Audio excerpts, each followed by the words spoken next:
produção que sobreviveu do período, né, que vai do final do 19 até o início da década de 30. Essa ideia de que, enfim, o Brasil ele tem uma especificidade no cenário natural, no cenário mundial, que diz respeito justamente ao...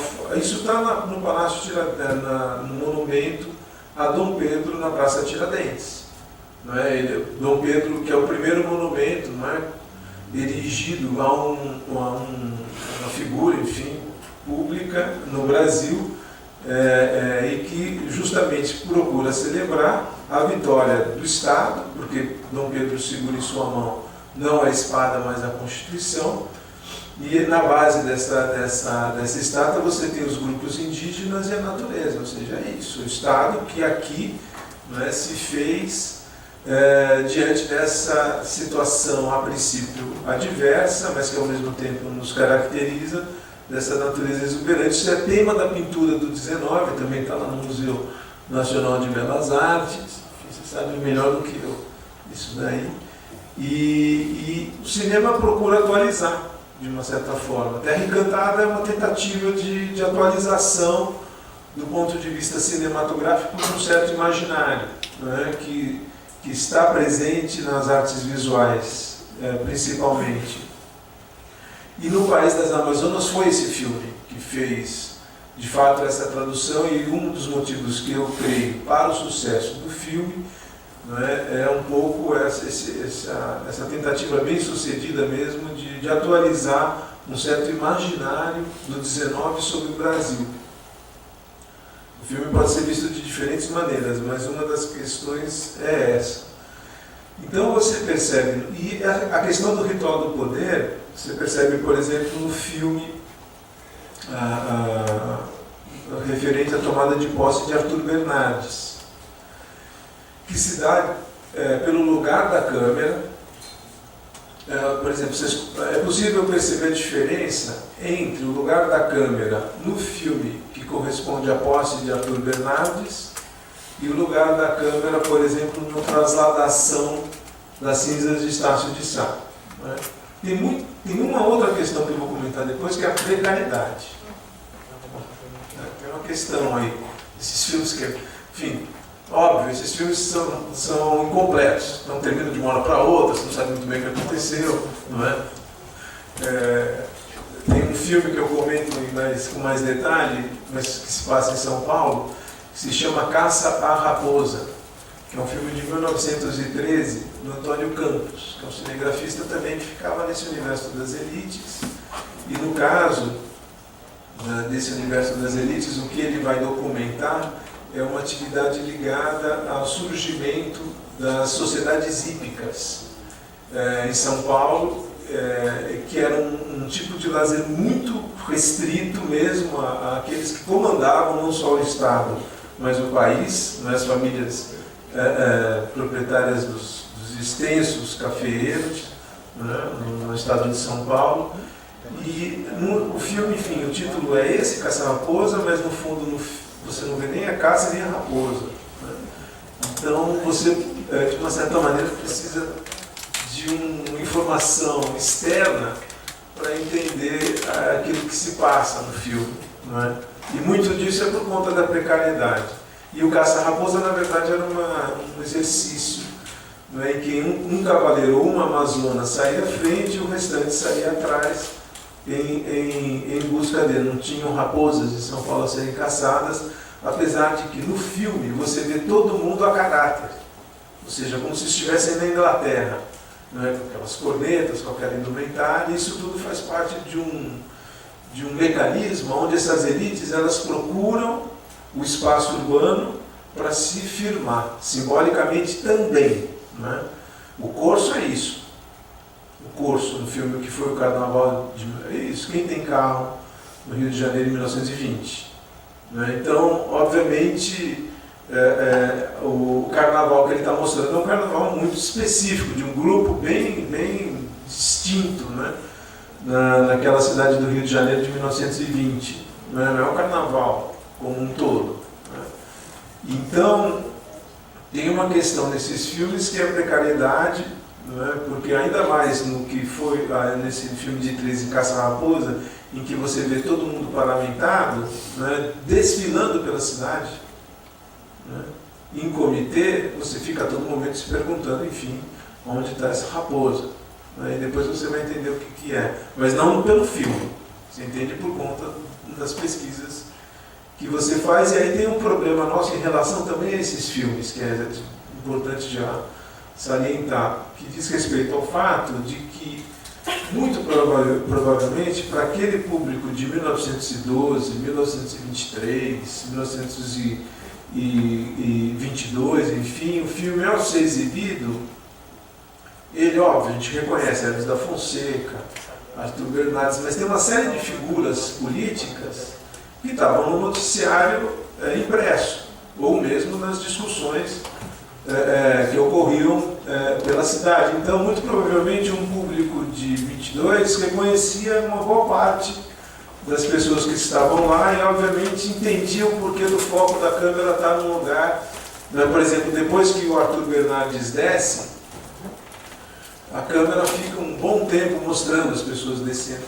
E para nós aquilo não faz muito sentido, mas certamente isso se relaciona ao fato de que quem desce tem alguma importância.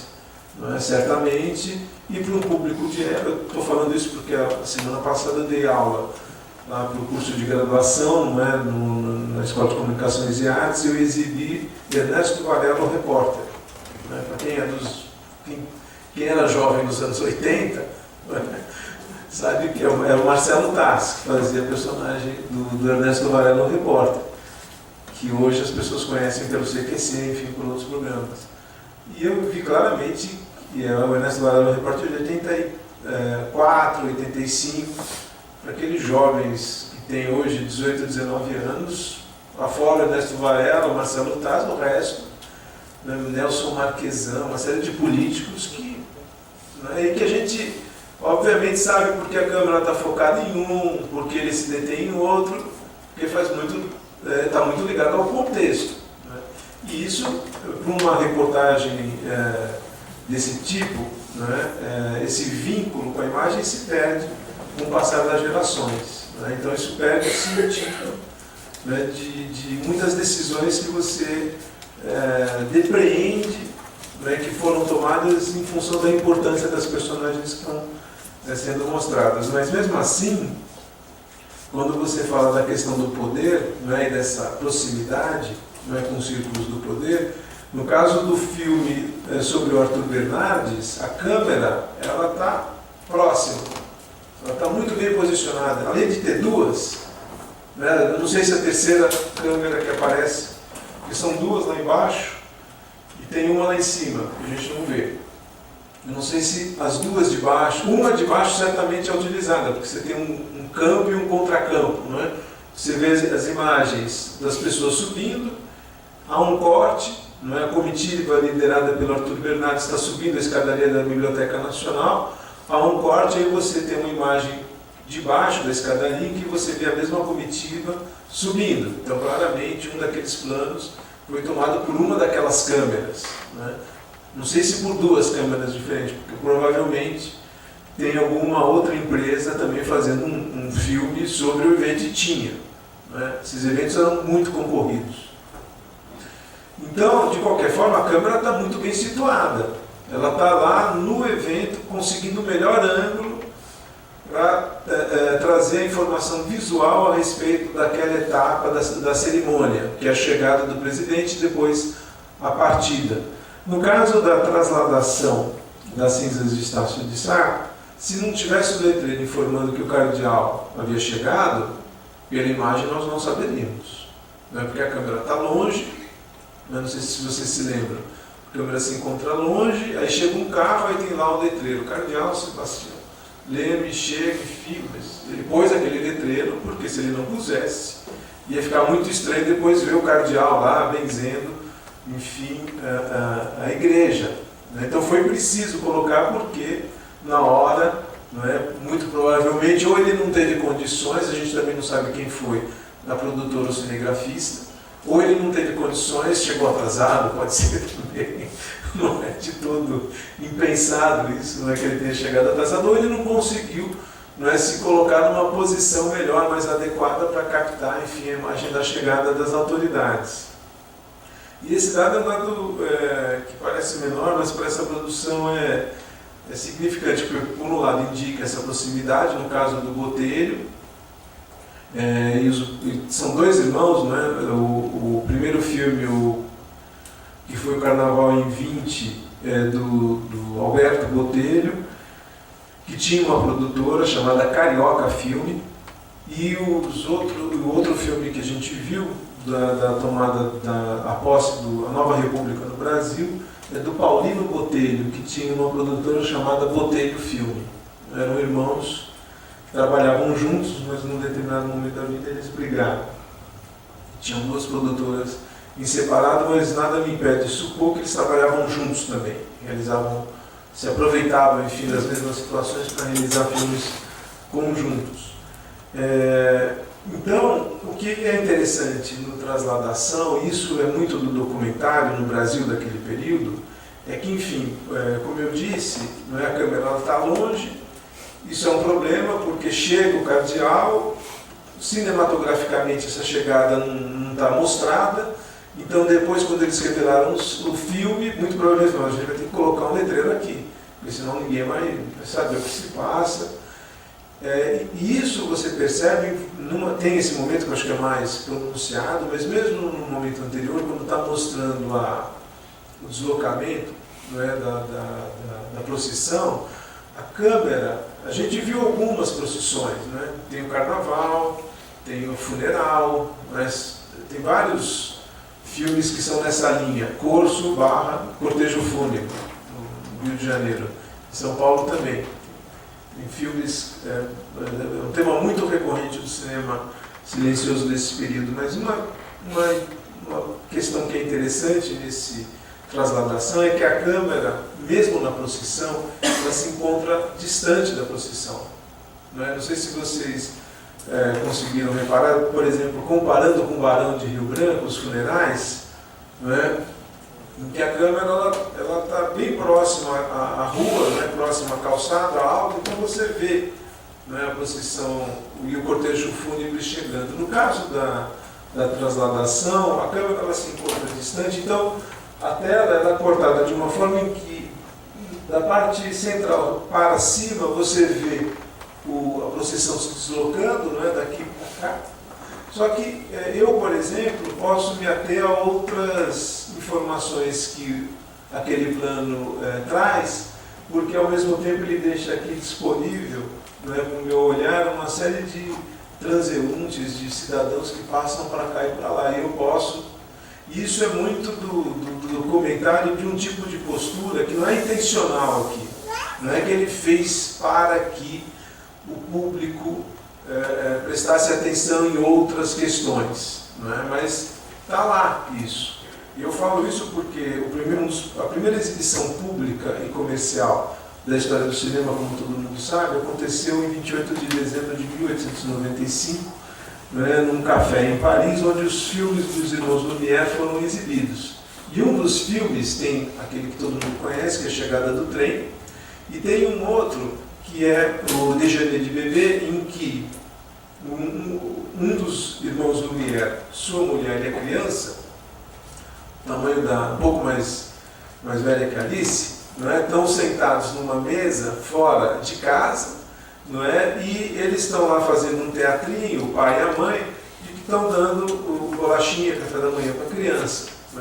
Isso é feito fora lá de casa, então você tem eles em primeiro plano, e ao fundo você tem o jardim, enfim, as árvores, e a criança uma hora pega a bolacha e oferece para o tio, porque o tio é que está filmando, quebra um pouco de teatrinho. E aí as pessoas que estavam lá naquele café, ao saírem, tem um dos depoentes, que é o Méliès, o Jorge Méliès, que estava assistindo essa sessão, ele ao sair, o que chamou a atenção dele naquele filme? Não foi o fato de que, enfim, aquela criança e aquelas pessoas estavam lá, mas o que chama a atenção dele é que ao fundo a árvore balançava em função do vento e era possível perceber as folhas, era possível perceber o movimento. Isso era totalmente novo. E por que ele percebeu isso? Por causa da profundidade de campo. E aqui esses filmes usam profundidade de campo a todo momento. Então o teu olhar, dado que não está muito direcionado, né, a câmera está distante, né, ela pode passear e, por exemplo, uma coisa que me chama a atenção, e que ela comentou, a Beatriz, não tem mulher nas cerimônias, mas também não tem negros. Mas no funeral tinha porque... ou quando é soldado, enfim, mas... E mesmo no curso, não sei se vocês repararam, tem uma série de crianças negras que se aproximam do carro. Não é? Mas a câmera, o trabalho dela, o trabalho da câmera é de fechar no carro. Ela está interessada em quem? Ela não está interessada nos populares, ela está interessada no carro e está interessada na família que está dentro do carro. Ela não está interessada porque todo mundo bem sabe disso, né? E no caso da crítica de cinema nos anos 20 no Brasil, era de um racismo assim espantoso, né? Não só nos anos 20, mas nos anos 30, isso era muito pronunciado. Eu vou ler para vocês um trecho de uma crítica de um filme que eu não exibi porque se passa em Salvador, né? Que é o Brasil Pitoresco, e que é um filme do Cornélio Pires, em que ele passa por diferentes lugares do país. É um filme chamado Brasil Pitoresco, Viagens de Cornélio Pires, de 25. Aí uma revista que é a Selecta, né, escreve sobre o filme, e o filme sobreviveu, mas está no banco de conteúdos culturais. Então ele sai de São Paulo, então tem algumas imagens de São Paulo, tem algumas imagens de Santos, e não passa pelo Rio de Janeiro, muito provavelmente se perdeu, né? E o segmento, e ele chega em Salvador, e ele vai para o Mercado Central. E o Cornélio Pires, ele é um interessado na cultura popular, de uma maneira geral, então ele registra. E no Mercado Central, o que ele vai